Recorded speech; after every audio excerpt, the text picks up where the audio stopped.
devenir blouse rose, au comité local du Puy-de-Dôme, il vous faut être un gars, genre Ludovic, ou une fille, genre Alban.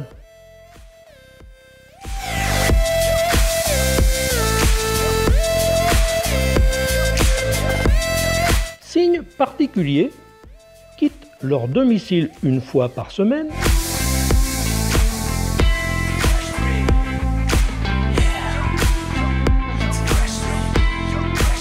se rendent jusqu'à l'hôpital Estin,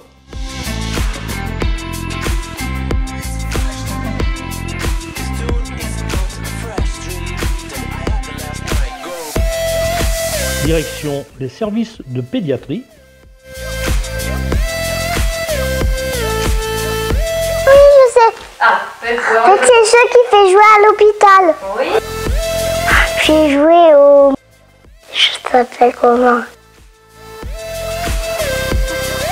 Enfilent la blouse ou le blouson rose, partent à la rencontre des soignants qui les orienteront vers des enfants qui les attendent ou pas. Oui, en fait, elles arrivent avec des grands sacs pleins de jeux et en fonction de l'âge de l'enfant, elles proposent différents jeux. C'est les infirmières qui sont venues.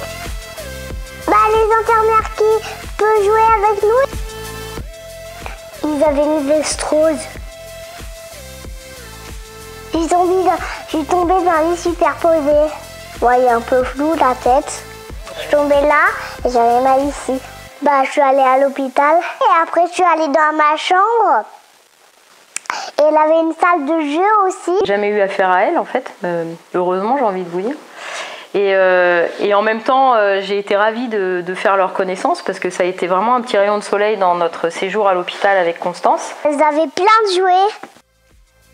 Pourquoi elles n'ont pas pu rester trop longtemps avec toi Parce que fallait un peu fallait un peu jouer avec des autres enfants. J'ai eu l'occasion de rencontrer les blouses roses lors de l'hospitalisation de mon fils. Puis la décision a été prise, après de multiples examens, sur Aurillac, de le transférer sur Clermont-Ferrand. J'étais seule parce que mon mari travaillait et ne pouvait pas se libérer. Donc les examens se sont enchaînés, le stress, la solitude, le fait d'être dans un hôpital, l'angoisse d'une maman et le mal-être d'un enfant qui souffre. À l'occasion-là, j'ai pu voir ces petits rayons de soleil qui sont roses et qui ne sont pas jaunes, qui ont frappé un soir pendant lequel, je me rappelle très bien, j'étais au bord du désespoir. Je mangeais ma salade pendant que mon enfant était très mal dans un lit avec 41 fièvres au bout de plusieurs semaines d'hôpital. Au moment où tu es un peu tout seul et tu dis bon on va lire un petit bouquin, on n'en avait pas. Une approche qui est juste bluffante en fait de l'enfant. Elles arrivent sans stress, sans a priori, pourtant elles rentrent de plein fouet dans une histoire familiale, dans un stress, dans des choses qui peuvent être terribles parfois. Et elles arrivent avec simplicité, avec optimisme et avec gentillesse. Elles ont cette capacité-là de parler à la place des mamans en disant « T'inquiète pas », parce que bien sûr je pleurais souvent. « T'inquiète pas, maman elle pleure, mais c'est pas... » Vous savez, quand vous êtes dans l'hôpital, le temps s'arrête en fait. Vous ne savez plus au bout d'un moment si vous êtes le matin, si vous êtes le soir, si vous êtes en janvier, en mars, en avril, quel temps il fait dehors. Et là, ça frappe et il y a deux dames qui arrivent qui nous disent « Est-ce que ça vous dit de jouer un peu ?» Ben ouais, évidemment. Un enfant, il était pris dans toute sa dimension. Il n'avait plus ni ce statut de malade, ni il devait plus être courageux, il avait le droit de ne pas l'être avec elle. D'être en colère aussi, parce que des fois, quand il perdait, elle le prenait tel qu'il était. Il redevenait une personne à part entière, non plus un numéro de champ. Ils ont un petit peu fait le lien entre mon enfant et moi. Et ça, c'était juste impressionnant. Il a verbalisé avec les blouses roses qu'il n'a jamais verbalisé avec nous. En fait, je pense qu'on ne se rend pas compte quand on est là-dedans de la force que ça peut avoir de juste jouer, en fait. Et c'est moi qui ai gagné. La force du jeu, en fait, quand on a vécu l'angoisse, quand on a vécu la peur, quand on a vécu le doute, quand on a vécu l'ennui, parce que l'hôpital, c'est quand même, au bout d'un moment, on s'ennuie. Et quand on a vécu tout ça, et qu'il y ait deux dames qui arrivent avec le sourire et qui vous disent « Allez, si on jouait ?» Bah ouais, en fait, si on jouait. pour des enfants qui sont là pour longtemps, qui n'ont pas forcément leur papa ou leur maman à leur côté tous les soirs. C'est presque indispensable, enfin c'est d'utilité publique, les dames en rose. Si on parle des blouses roses, seuls les parents qui ont vécu un moment difficile dans un hôpital les connaissent en fait. Ce sont un peu des rayons de soleil à nos yeux.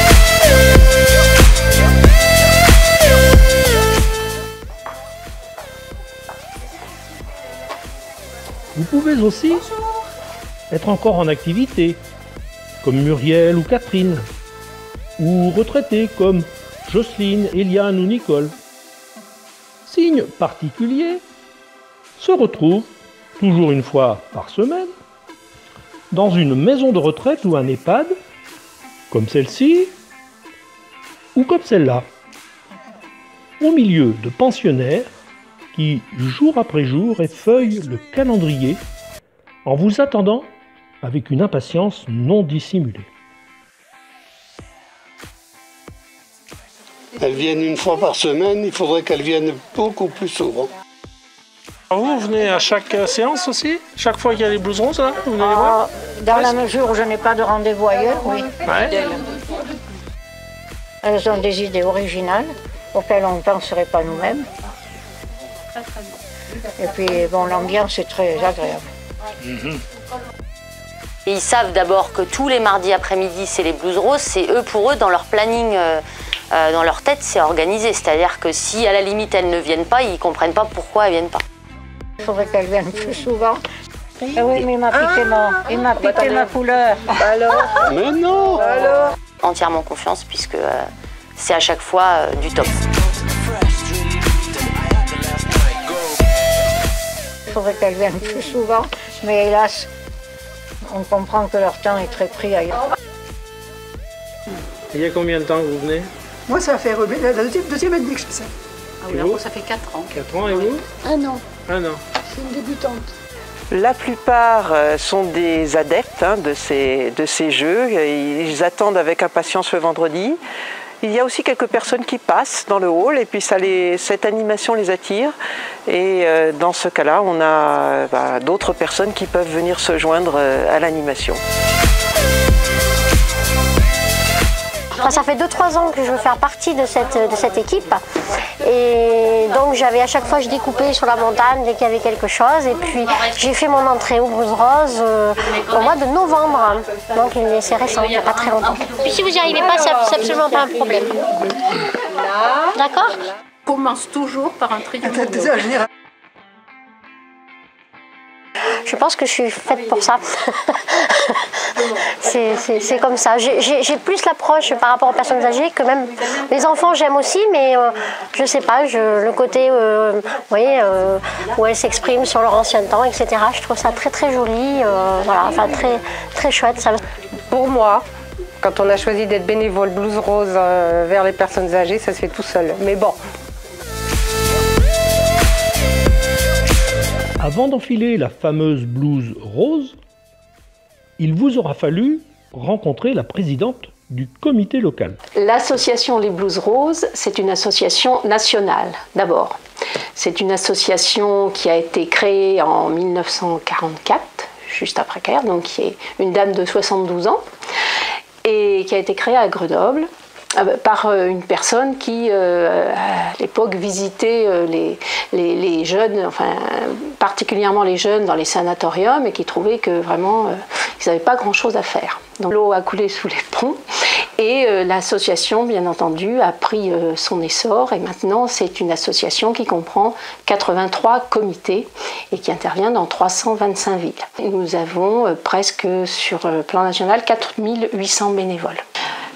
Nous avons un certain nombre de valeurs générales pour tous les comités, mais ensuite chaque comité se gère de façon, je dirais, autonome. Au début, c'était évidemment les enfants qui primaient, et petit à petit, au fur et à mesure que le temps passe, eh bien, les blouses roses interviennent de plus en plus en maison de retraite. Nous avons, il y a des étudiants, il y a des personnes en activité, il y a des personnes à la retraite, vraiment il y a de tout. Ça demande quand même un engagement sur un certain nombre de points. Alors, il y a la formation, il y a l'engagement de la régularité. Il ne s'agit pas de dire j'ai envie d'être bénévole et puis de venir que quand on en a envie, hein, c'est quand même un engagement.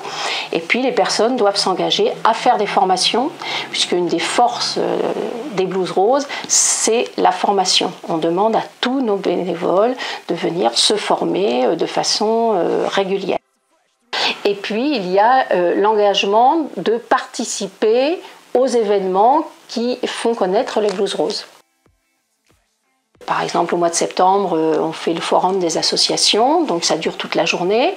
Donc on demande aux bénévoles de venir 2 heures dans la journée pour tenir le stand, pour donner les informations aux gens qui le demandent. Les bénévoles passent par un entretien de recrutement qui est fait par des Blues Roses qui sont là depuis un certain temps et qui ont l'habitude.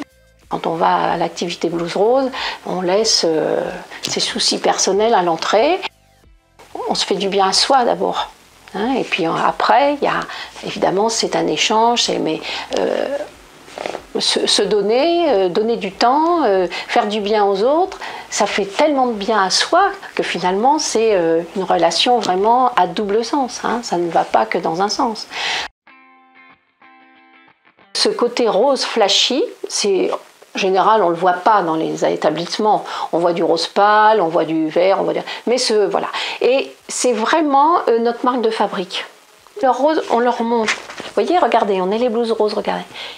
Et quelque part, ce rose, ils savent que ça leur fait du bien. Quand on intervient à l'extérieur, quand on fait des événements à l'extérieur, quand on est reçu à l'extérieur, quand on met notre blouse rose. Remise quand les bénévoles font donc un parcours de découverte après l'entretien de recrutement. Si les choses se passent bien, au bout de ce temps, les bénévoles vont donc signer la charte des Blues Roses. On a une charte des Blues Roses, on a un règlement intérieur, on a une charte donc des bénévoles à l'hôpital. Enfin bon, il y a pas mal de paperasse, mais ceci dit, c'est important que les gens signent cet engagement. Donc on fait signer les papiers et on remet officiellement donc la Blues Rose, le badge, qui signifie que la personne fait partie maintenant de l'association.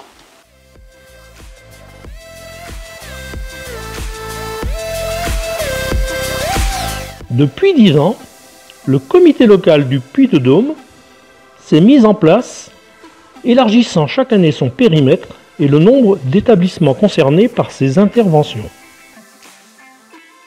L'occasion de retrouver Aurélie, la fondatrice du comité du Puy-de-Dôme, et Pascal, qui lui a succédé.